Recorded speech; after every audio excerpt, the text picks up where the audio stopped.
राजा ने अपनी तलवार निकाली और चोर से युद्ध करके उसे अपना बंदी बना लिया। चोर हैरान रह गया। उसे कुछ देर बाद समझ आया कि इतना देर से राजा भेष बदलकर उसके साथ थे। राजा वीरकेतु उसे अपने साथ राजमहल ले जाते हैं और फांसी पर चढ़ने की सजा सुना देते हैं। जैसे ही इस बात का ऐलान होता है कि चोर पकड़ा गया और उसे फांसी होने वाली है, तो रत्नावती परेशान हो जाती है। उसे पता चल गया था कि राज्य में जो चोरी कर रहा था वही उसे आम चुराना सिखाता था। परेशान होकर रत्नावती अपने पिता रत्नदत्त से कहती है, पिताजी, जिस व्यक्ति को मैं मन ही मन अपना पति मान चुकी हूँ उसे राजा ने पकड़ लिया है और वो उसे फांसी पर लटकाने वाले हैं। आप कुछ कीजिए। रत्नदत्त को अपनी बेटी की बात समझ ही नहीं आती है। तब वह अपने पिता को चोर और अपनी मुलाकात के बारे में विस्तार से बताती है और कहती है कि वो उसके बिना नहीं रह सकती।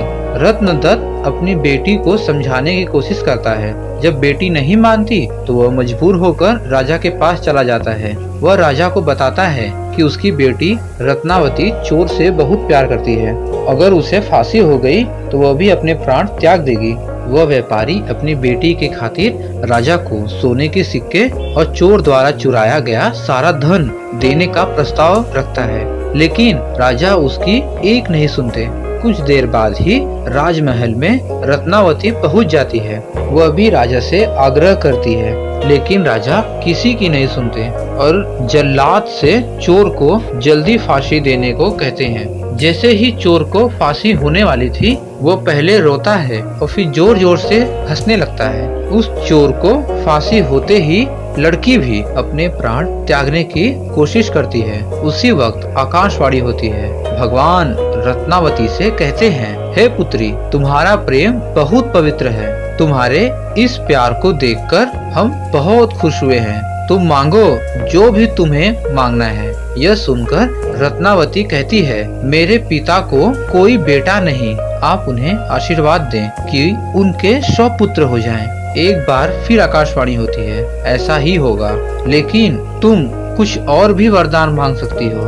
फिर रत्नावती कहती है, मैं उस चोर से बेहद प्यार करती हूँ, अगर हो सके तो आप उसे जीवित कर दीजिए। रत्नावती के वरदान मांगते ही चोर फिर से जीवित हो जाता है। इधर यह सब देखकर राजा बहुत हैरान हो जाते हैं। उधर चोर जीवित होने के बाद एक बार फिर रोता है और जोर जोर से हंसने लगता है। इसी दौरान राजा चोर को कहते हैं, अगर तुम सही रास्ते पर चलने का वचन देते हो तो मैं तुम्हें राज्य का सेनापति घोषित करने को तैयार हूँ। चोर खुशी खुशी हाँ कर देता है। इतनी कहानी सुनाते ही बेताल चुप हो गया। फिर विक्रमादित्य से पूछता है, हे राजन, बताओ वह चोर फांसी चढ़ते समय और जीवित होने के बाद क्यों पहले रोया और फिर हंसने लगा?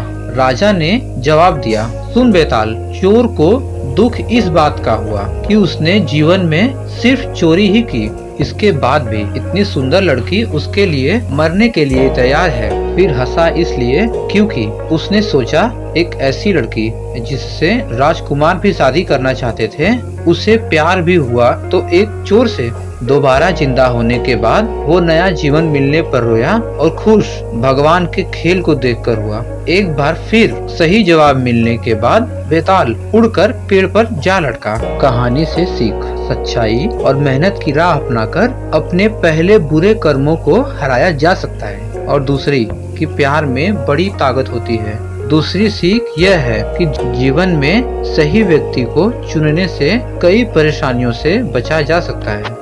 अभी के लिए बस इतना ही। वीडियो पसंद आई हो तो प्लीज लाइक करें एंड सब्सक्राइब करें। धन्यवाद।